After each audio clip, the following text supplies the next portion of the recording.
नमस्कार, आप देख रहे हैं 7 सी हिमाचल आजकल और मैं हूं दीक्षा कोहली। खबरों की ओर रुख करने से पहले नजर डालते हैं अब तक की मुख्य सुर्खियों पर। हिमाचल कांग्रेस के दिग्गज नेता परवाणु में आए एक मंच पर। एकजुटता दिखाते हुए सभी ने विधानसभा चुनाव को लेकर की अहम बैठक। शांता के बयान के बाद प्रदेश बीजेपी आई हरकत में। सत्ती ने कहा, रूठों को मनाने की पहल हुई शुरू, शांता कुमार भी निभाए अहम किरदार। मजदूर दिवस पर देश प्रदेश में मजदूरों ने आयोजित की रैलियां। उदारवादी नीतियां लाकर केंद्र सरकार कर रही है मजदूरों के हितों से कुठाराघात। इलाके के भोले भाले लोगों को ठग रहा है कांगड़ा का एक युवक। खुद को ध्यानु भगत का 7वां अवतार बताकर आस्था से कर रहा है खुलेआम खिलवाड़। अब खबरें विस्तार से। सोनिया गांधी की क्लास के बाद आखिरकार प्रदेश कांग्रेस के नेता एक मंच पर आ ही गए। कई गुटों में बटी हिमाचल कांग्रेस ने एकजुटता दिखाने के लिए सोलन स्थित परवाणु में एक अहम बैठक की, जिसमें प्रदेश प्रभारी वीरेंद्र चौधरी भी मौजूद रहे। इस संबंध में कांग्रेस के प्रदेशाध्यक्ष कौल सिंह ठाकुर ने कहा कि बैठक में सिर्फ विधानसभा चुनाव को लेकर ही विस्तार से चर्चा हुई। हालांकि केंद्रीय मंत्री आनंद शर्मा बैठक खत्म होने से पहले ही उठकर चले गए। ये जो कोऑर्डिनेशन कमेटी की मीटिंग हो रही है, ये मीटिंग काफ़ी महत्वपूर्ण है। पीछे हम 5 लोग जो है दिल्ली में गए थे, सोनिया गांधी ने बुलाया था। उन्होंने कहा था कि सब मिल करके इकट्ठे जो है रोड मैप तैयार करो और इकट्ठे मिल करके जो है कांग्रेस पार्टी, प्रदेश कांग्रेस की उसमें मीटिंगों का आयोजन करें और जो है हिमाचल प्रदेश में हर हालत में कांग्रेस पार्टी सत्ता में आए।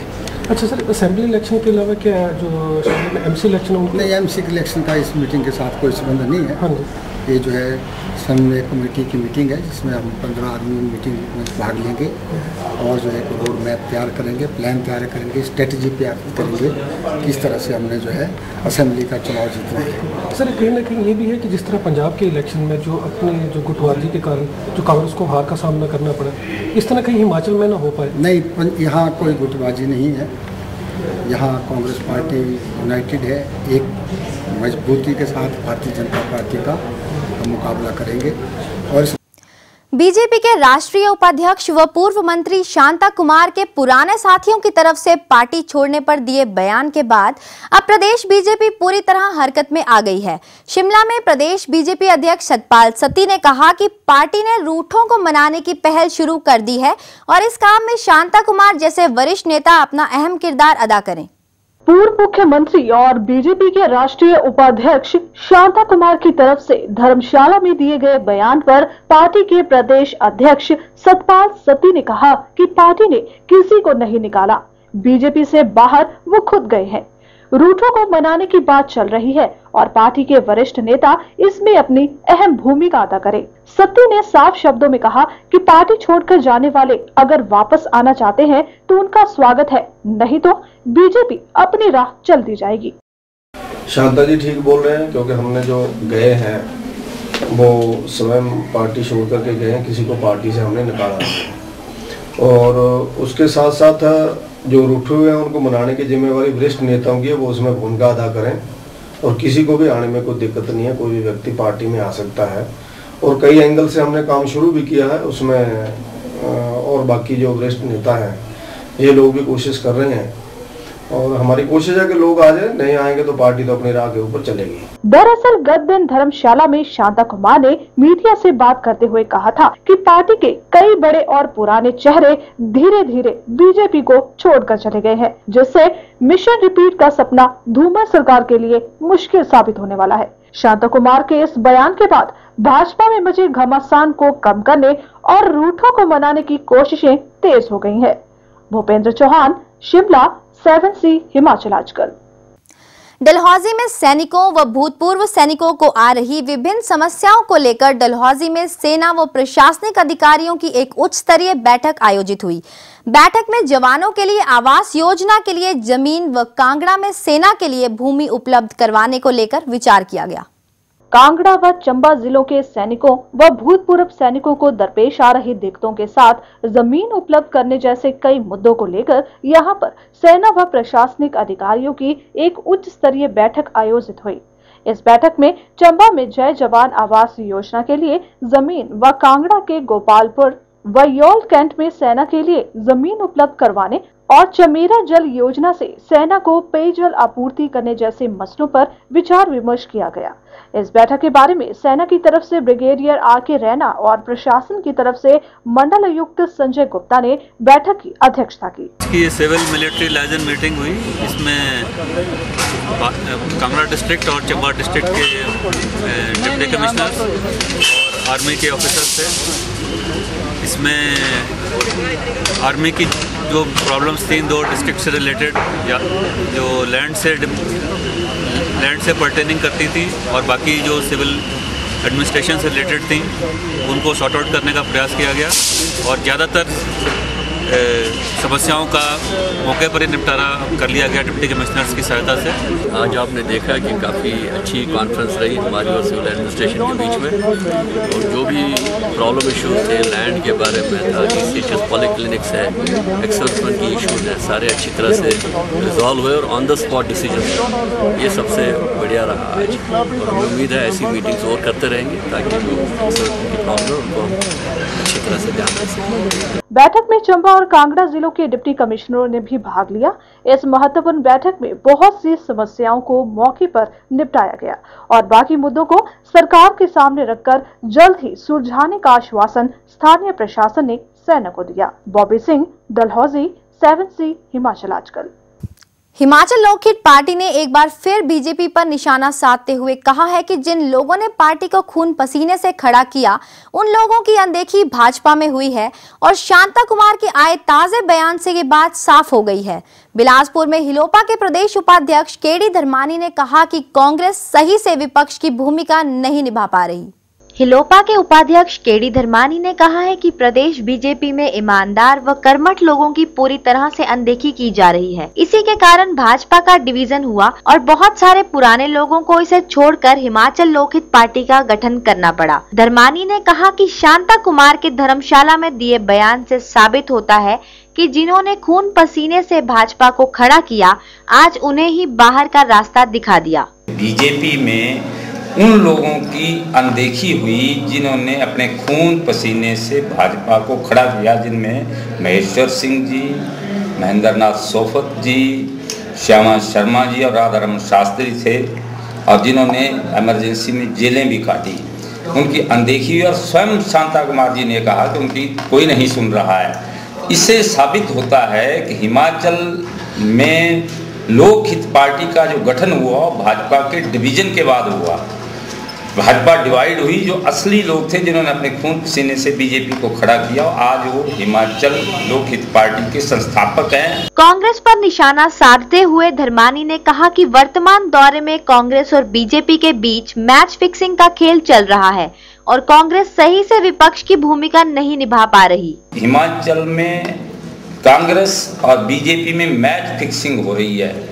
अपोजिशन का रोल करने में कांग्रेस बिल्कुल नाकाम रही है। उसका जीता जागता उदाहरण लोकपा ने जो स्वास्थ्य मंत्री के ऊपर आरोप लगाए थे, उनको लॉजिकल एंड्स तक पहुंचाने में कोई भूमिका नहीं रही। इस मौके पर धर्मानी ने प्रदेश सरकार पर भू, वन और खनन माफिया को संरक्षण देने का आरोप भी लगाया और कहा कि सरकार इनके खिलाफ कोई भी कड़ी कार्रवाई नहीं कर रही। कुलभूषण चब्बा, बिलासपुर, 7C हिमाचल आजकल। मजदूर दिवस पर प्रदेश के विभिन्न स्थानों पर अनेक कार्यक्रम आयोजित किए गए। मजदूर संगठनों ने रैलियों व बैठकें कर प्रशासन और सरकार से अपने हक मांगे। शिमला में सीटू ने रैली निकाली और इसमें शहर के मजदूरों ने बड़ी गिनती में भाग लिया। इस मौके पर सीटू प्रदेश अध्यक्ष जगत राम ने कहा कि केंद्र व राज्य सरकारें नव उदारवाद की नीतियां लागू कर मजदूरों के हितों से खुलेआम खिलवाड़ कर रही है और इसी के चलते महंगाई व बेरोजगारी आज अपने चरम पर है। जो नीतियां लागू सरकार कर रही है, नई आर्थिक नीतियों के नाम से आज जो कुछ मजदूरों ने कुर्बानियां देकर हासिल किया था उसको सरकार छीनने पर तुली है। आज आप देख रहे हैं जो पब्लिक सेक्टर सरकार ने खड़ा किया था उसको सरकार बेच रही है, उसको तोड़ रही है। नव उदारवाद की नीतियों को लागू कर रही है। नव उदारवाद क्या है कि जो सरकारी क्षेत्र उसको खत्म करो, जो जनता को सुविधाएं मिल रही है उसमें कटौती करो, जो स्थायी नौकरियां हैं उसको पार्ट टाइम करो, उसको आउटसोर्सिंग करो, और सारे के सारा जो मुनाफा है वो बड़े पूंजीपति और उद्योगपतियों को देने की जो नीति है वो सरकार की है। अपनी विभिन्न मांगों को लेकर नाहन में प्रदेश विद्युत बोर्ड के पेंशनरों की एक अहम बैठक हुई, जिसमें पेंशन धारकों ने सरकार से उनकी अनदेखी का आरोप लगाया। वहीं दूसरी तरफ नाहन बस स्टैंड के सामने भी हिमाचल प्रदेश परिवहन निगम के कर्मचारियों ने भी अपनी लंबित मांगों को लेकर एक गेट मीटिंग की और सरकार से मांग की कि उनकी रहती मांगों को जल्द से जल्द पूरा किया जाए।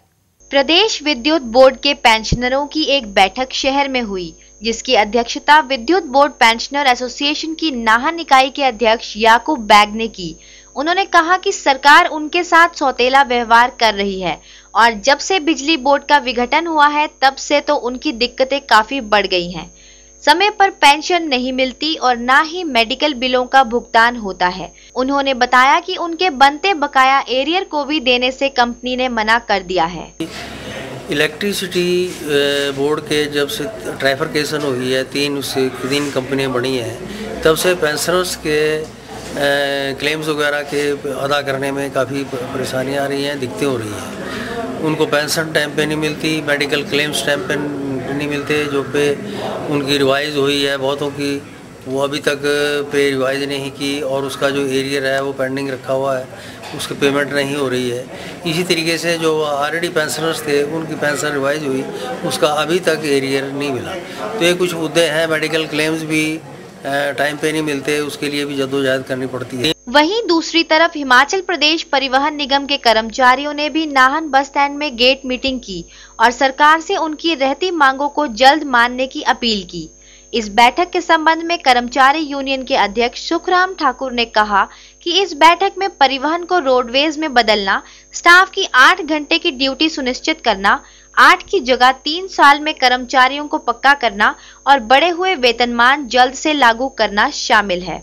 हमारा जो मांग पत्र है उसको बार बार सरकार और प्रबंधन द्वारा दरकिनार किया जा रहा है। हमारी मांग पत्र को तवज्जो नहीं दी जा रही है।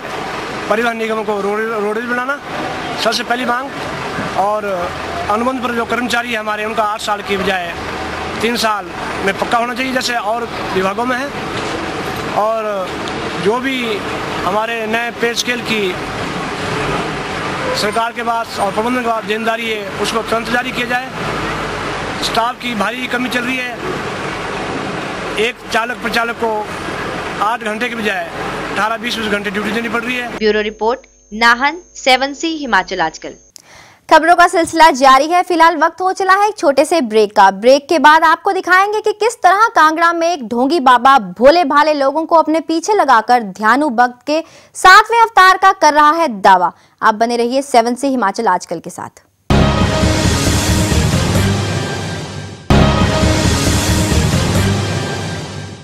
ब्रेक के बाद एक बार फिर से स्वागत है आपका 7C हिमाचल आजकल में। हिमाचल में नए जिले के गठन की आवाज अब शिमला जिले से भी उठने लगी है।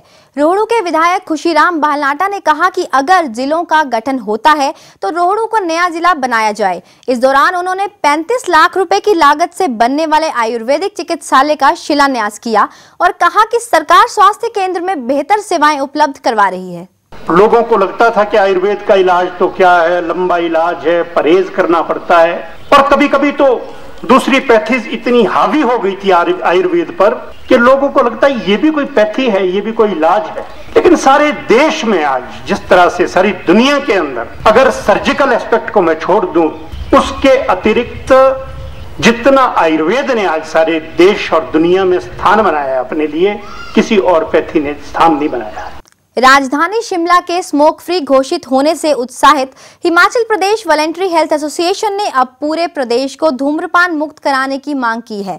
इसके लिए 31 मई तक का समय निर्धारित किया गया है। इस दौरान एसोसिएशन स्वास्थ्य विभाग के साथ मिलकर सूबे के सभी उपमंडलों सहित सरकारी और गैर सरकार विभागों में जाकर लोगों को धूम्रपान से होने वाली बीमारियों के प्रति जागरूक करेगी। पहले शिमला को और अब पूरे हिमाचल को स्मोक फ्री बनाने का जिम्मा Himachal Pradesh voluntary health association ने उठाया है। इसके लिए एसोसिएशन स्वास्थ्य विभाग के साथ मिलकर काम करेगी और 31 मई तक इसके लिए समय निर्धारित किया गया है। राजधानी में इस संबंध में एसोसिएशन की तरफ से एक कार्यशाला का आयोजन कर मीडिया कर्मियों के योगदान और इस मुहिम में उनके अहम योगदान पर विस्तार से चर्चा की गई। इस बाबत एसोसिएशन के कार्यकारी निदेशक डॉक्टर नरेंद्र शर्मा ने कहा कि देश में हर साल 15 लाख लोगों की मौत धूम्रपान के चलते हो रही है। अगर बात हिमाचल प्रदेश की करें तो ग्रामीण इलाकों में 40% लोग इसका सेवन करते हैं, जबकि स्कूली बच्चों में ये दर 40 से लेकर 45% के बीच पाई गई है, जो कि एक बहुत ही चिंता का विषय है। अगर डेटा हिमाचल प्रदेश का देखें तो उसके हिसाब से 40% जनता जो है इसमें इन्वॉल्व है पूरी तरह से, लेकिन जो सबसे अलार्मिंग है वो बच्चों का है।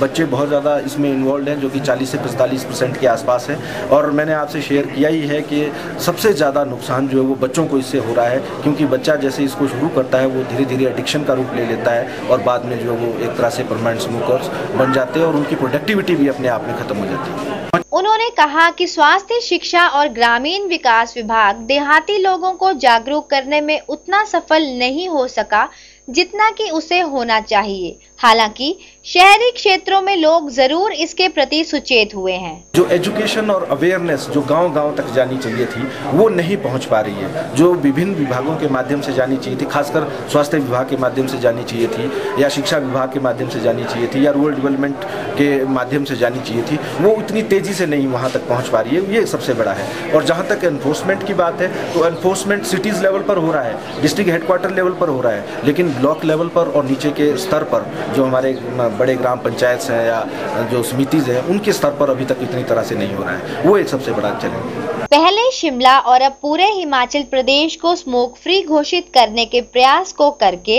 Himachal Pradesh voluntary health association एक नेक काम कर रही है, जिसके लिए वो बधाई की पात्र है। उम्मीद है कि इसके बहुत ही जल्द सकारात्मक नतीजे देखने को मिलेंगे। जगमोहन शर्मा, शिमला 7C हिमाचल आजकल। विश्व विख्यात शक्तिपीठ श्री नैना देवी में माता के भक्तों की भीड़ हर समय देखी जा सकती है, लेकिन यहां पर अव्यवस्था इतनी ज्यादा है कि दर्शन के लिए भक्तों को घंटों कतारों में खड़े होना पड़ रहा है। श्रद्धालुओं का कहना है कि पुलिस व होम गार्ड्स के जवान भी भीड़ पर नियंत्रण करने में विफल नजर आते हैं, जिससे उन्हें खासी परेशानियों का सामना करना पड़ता है। श्री नैना देवी मंदिर में माता के भक्त दूर दूर से यहाँ पर माथा टेकने और अपनी मनोकामनाएं पूरी करवाने के लिए आते हैं, लेकिन माता के मंदिर में प्रशासनिक अव्यवस्था इतनी ज्यादा है कि भक्तों को दर्शनों के लिए घंटों तक इंतजार करना पड़ता है। यहाँ पर तैनात पुलिस व गृह रक्षक जवान भीड़ पर नियंत्रण करने में असफल नजर आते हैं, जिससे आगे बढ़ने के लिए धक्का मुक्की होती है। भारी भीड़ जुटने के कारण मंदिर का मुख्य द्वार भी बंद कर दिया जाता है, जिसके कारण महिलाओं व बच्चों सहित दूसरे श्रद्धालुओं को झुलसती धूप में घंटों खड़े रहना पड़ता है। 4 घंटे हम लाइन में खड़े रहे और गार्ड खड़े से तभी लोग तभी जा रहे थे। सब बंदे उन्होंने बाढ़ते हो किसी ने बाढ़ नहीं है, कहना इसका गेट खुले नहीं है, बड़ा चलता है, पता नहीं पैसे लेंदे, पता नहीं की गलबात है। 10 बंदे उन्होंने एंटर कर दिए।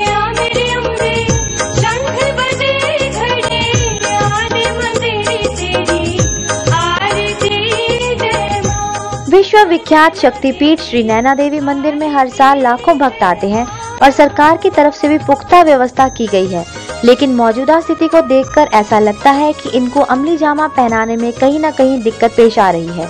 मुकेश गौतम, नैना देवी, 7C हिमाचल आजकल।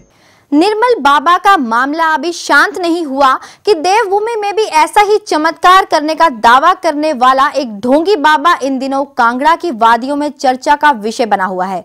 खुद को चमत्कार सिद्ध कहलाने वाला ये बाबा अपने को मां दुर्गा के सबसे प्रिय भक्त ध्यानु का 7वां अवतार कहता है। इसका दावा है कि 9 बार उसके दरबार में हाजिरी भरी जाए तो मां की कृपा आनी शुरू हो जाती है। उसके दरबार में हजारों लोगों की भीड़ लग रही है और किसी भी तरह की बीमारी से छुटकारा देने के बड़े बड़े दावे किए जाते हैं। पेश है एक रिपोर्ट। ध्यान से देखिए इस अंधी आस्था के समुंदर को, जहां देखो लोगों की भीड़, हर कोई अपनी अपनी मनोकामनाएं लिए पहुंचा है जुवाली के इस गांव कुठेर में। अब सुनिए इस एक जगह इकट्ठी हुई भीड़ की असली कहानी। दरअसल सभी लोग यहाँ के एक स्थानीय युवक महेंद्र उर्फ ढोंगी बाबा ध्यानु भक्त के दरबार में हाजिरी लगाने पहुंचे हैं। महेंद्र पहले पेशे से कंप्यूटर शिक्षक था, लेकिन अब उसका दावा है कि वो दुर्गा माँ के प्रिय भक्त ध्यानु का 7वां अवतार है। अब वो कैसे बना ये 7वां ध्यानु भक्त अवतार, आप खुद इसी की जुबानी सुनिए। देखो, मैं बचपन से ही माता वैष्णो की पूजा भक्ति करता था। जब माता जी के नवंबर दिसंबर के 2008 में जो नवरात्रि चले थे, माता वैष्णो जी ने जब मैंने खाना पीना सब कुछ छोड़ दिया तो माता वैष्णो तीसरे नवरात्रि को आती है और प्रत्यक्ष सिंह पर सवार होकर कहती है कि आपका 7वां अवतार है और इस अवतार के साथ कई दुनिया का कल्याण और उद्धार होगा और आपको जो चाहिए वही मांग लो। बस मैंने तो माता जी के चरणी मांगे कि बस अपने चरणों की सेवा दे दो माँ, मुझे अन्न धन दौलत कुछ नहीं चाहिए। अब ये भी सुन लीजिए कि महेंद्र उर्फ ये ढोंगी ध्यानु बाबा लोगों को अपने पीछे लगाने के लिए किन किन बीमारियों को ठीक करने का दावा भी करता है। माता जी के आशीर्वाद से माता जी के कई भक्तों की जो भी है, जैसे कैंसर, एड्स, बवासीर, पथरी और जिनको बच्चे न होते थे, जैसे मतलब यहाँ पर 55-58 साल जो औरत थी उसको भी बच्चा हुआ है माँ के चरणों से। और जो भी हैं कई भक्त कहते हैं कि हमारी हर तरह की मनोकामना पूर्ण हो रही है। अपने दुख दर्द और बीमारियों का इलाज ढूंढने के लिए आसपास के इलाकों और राज्यों से पहुंचे लोगों का कहना है कि वो पहली बार यहां आए हैं और सुना है कि बाबा के दरबार में आने से कष्टों और कलेशों से छुटकारा मिल जाता है। ये ढोंगी बाबा इनकी मजबूरी का फायदा उठाते हुए ये भी दावा करता है कि उसके दरबार में 9 बार आकर जो कोई भी हाजिरी भरेगा बस उस पर कृपा आनी शुरू हो जाएगी।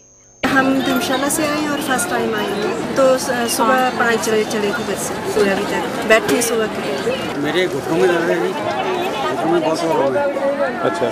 चलने फिरने में तो बड़ी चढ़ाई की चढ़ने में बहुत तकलीफ होती है। भाई पहली बार क्या शनिवार तो होना ही पड़ेगा ना, तो उसके बाद जब इलाज चलता रहेगा, जब ठीक हो जाएंगे तो जब ठीक होंगे तब मन्नत पूरी होगी, फिर मन्नत देने आएंगे। इस ढोंगी ध्यानु बाबा के बारे में ज्वाला जी मंदिर के पुजारी लवलेश ने कहा कि जिसको एक बार माता के दर्शन हो जाएंगे उसे मोक्ष की प्राप्ति हो जाती है और ध्यानु को कोई भी अवतार नहीं हो सकता। दोबारा जन्म संभव नहीं है, क्योंकि जिसे ज्वाला माई के साक्षात दर्शन हो जाए उसका दोबारा जन्म कैसे होगा। भक्त की इच्छा होती है माता के दर्शन, और जिससे माता के दर्शन हो जाए वो तो किसी भी इच्छा से दूर चला जाता है, इसलिए वो सीधा मोक्ष को प्राप्त हुआ, उनको मोक्ष में ही विलीन हो गया। ये बाबा प्रसाद के तौर पर कोई हलवा व बताशे नहीं बल्कि भक्तों को मिट्टी खाने को कहता है। ध्यान से देखिए ये महिला किस तरह बाबा के मिट्टी प्रसाद को बड़े ही श्रद्धा भाव से बाबा के भक्तों के बीच बांट रही है। हम आपको इस खबर के माध्यम से अपील करना चाहते हैं कि जिन बीमारियों को ठीक करने का दावा ये ढोंगी बाबा कर रहा है, उनमें से एड्स और कैंसर जैसी बीमारियों का पक्का इलाज तो विश्व के वैज्ञानिक और डॉक्टर पिछले काफी समय से ढूंढने में लगे हुए हैं और अब भी उन्हें आंशिक सफलता ही हासिल हो पाई है। लेकिन ये ढोंगी बाबा एड्स जैसी जानलेवा बीमारी को ठीक करने का दावा करता है। आज जरूरत है इन जैसे ढोंगियों के खिलाफ हम उठ खड़े हों और इस धार्मिक देश में जहां पर इन जैसे सैकड़े फरेबी और झूठे बाबा चमत्कार का आशीर्वाद डालकर भोले भाले लोगों की आस्था और सोचने समझने के ज्ञान पर पर्दा डाल देता है, उसका विरोध हमारा पूरा समाज आगे आकर करे। बिजेश्वर साकी, कांगड़ा, 7C, हिमाचल आजकल। और अब कुछ खबरें शिमला नगर निगम से जुड़ी हुई, जहां पर बीजेपी ने नामांकन प्रक्रिया से पहले प्रत्याशियों के चयन के लिए की पार्टी मुख्यालय में एक अहम बैठक।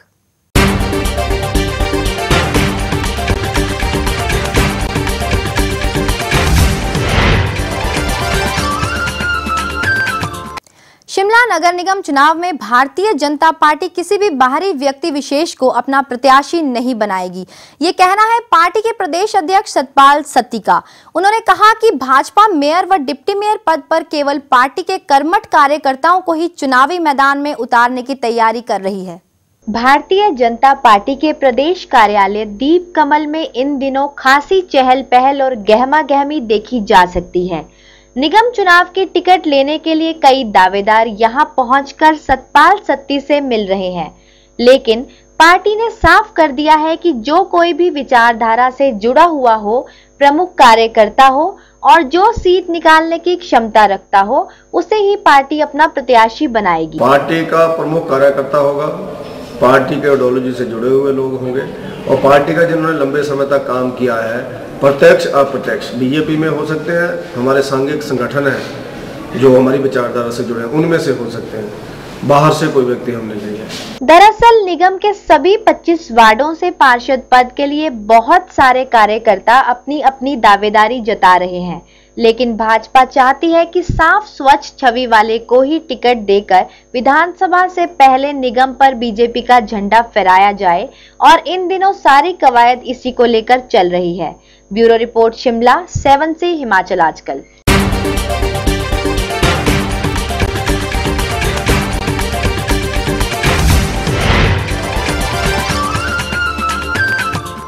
फिलहाल इस बुलेटिन में बस इतना ही। देवभूमि हिमाचल की तरोताजा खबरों को देखने के लिए रोज देखते रहिए 7C हिमाचल आजकल। फिलहाल मुझे यानी कि दीक्षा कोहली को दीजिए इजाजत। आप बने रहिए 7C के साथ। नमस्कार।